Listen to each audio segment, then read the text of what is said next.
With that being said, on our first night, there was like maybe 7 of us. And then the second night, there might have been 20 of us. And then maybe the third week, there was 40 of us. And it kept multiplying and multiplying. And some of you, I remember from the first spot at CNN Cafe. Give it up for CNN Cafe.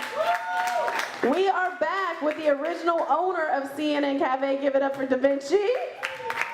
Stop by, say.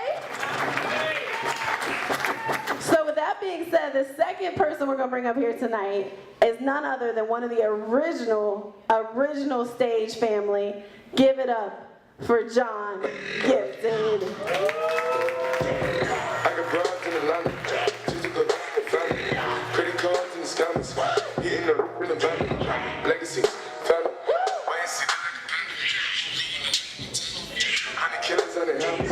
Legacy, family. Why you see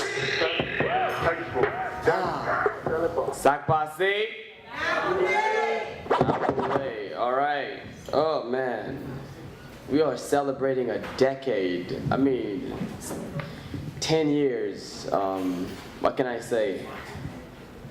I know we're gonna talk a little bit more tonight, but I'm gonna just get it started. Let's see. I was trying to memorize this poem for the whole week, but my students mentally beat me down. So as a result, I'm gonna try to perform it on the phone later, but I'm gonna start it off with this one.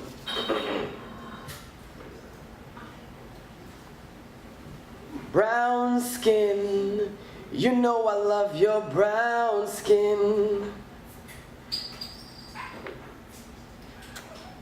Growing up, I've always been intrigued by woman's beauty.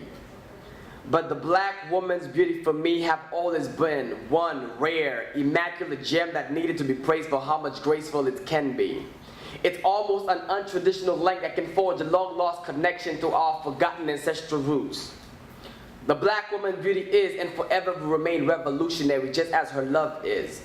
And I fell in love with the black woman the very first day that I opened my eyes, as she embraced me with tears running down her cheeks, kissing me softly and whispering in my ears how much she shall forever love me, holding on tightly to me like she was trying to already save me from this world. And I realized from that day on, no matter the amount of shit and the form of diaper changing, she would always love and care for me unconditionally. And I have learned to appreciate the black woman regardless of the amount of time she tried to take my favorite action figure from me just because she needed a prince for her doll. Regardless of how tall she got, she still looked up to me, indebted of her trust and reliance, and still within me superpower strength to look under her bed for the boogeyman whenever she was frightened, regardless of how scared I was myself. My perception of what a woman ought to be was shaped from their very characters, and as a result, I have developed an undying love, appreciation, and admiration for the black woman that can only be understood through our magical connection. And this poem is an oath dedicated to your unfathomable greatness. And I'm here today to tell you, please, unlearn what you have been taught from the media, that the melanin in your skin is a curse, and bleaching it will not make you accepted by their standards of beauty anyways. Understanding your melanin is the key to unlocking your divine potential. You were born natural to be connected with the energy of the universe. Reclaim your mind.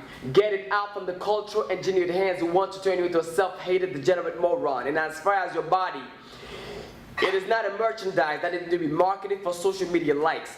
Nor should you never ever feel the need to hoochify yourself to be validated as beautiful, because you were already born beautiful in every aspect of the word. If it is true that we are made in God's image, if it is true that mankind is a reflection of the Creator, then she would look just like you, and you would look just like she. Because it's rather strange and ironic how man is conceived in his mother's womb, spent 9 months connected to her stomach as a fetus and feeding from her. Once he is born, he suckles the sweet nectar of life from her breast, but when he grows up, he worships a male god.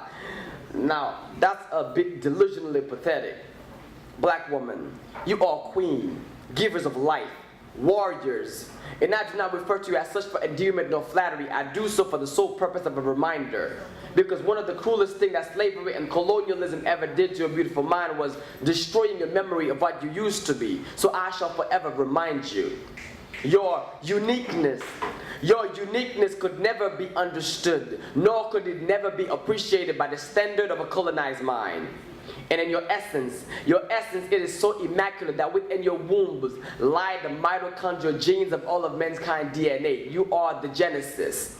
There are many black men who would argue that black women cannot be the center of the universe. But one thing they have to admit, you are gravitational. You are hard to resist. So brothers, let us gravitate toward them. Let us love one another as it was intended for us to, and recreate the severed connection of the black family for the intent of a nation building. Because we are under a siege of the population agenda, more specifically, a black depopulation agenda. And I get asked so many times, how did I become so Afrocentric and pro-black? And after allowing the answer to resonate, it's rather simple. I became Afrocentric when I realized that my mother's mother's mother was black. I became pro-black when I realized the inevitability that my children's children would eventually be black. But most importantly, I fell in love with my blackness when I realized the reflection staring back in the mirror was no longer an enigma.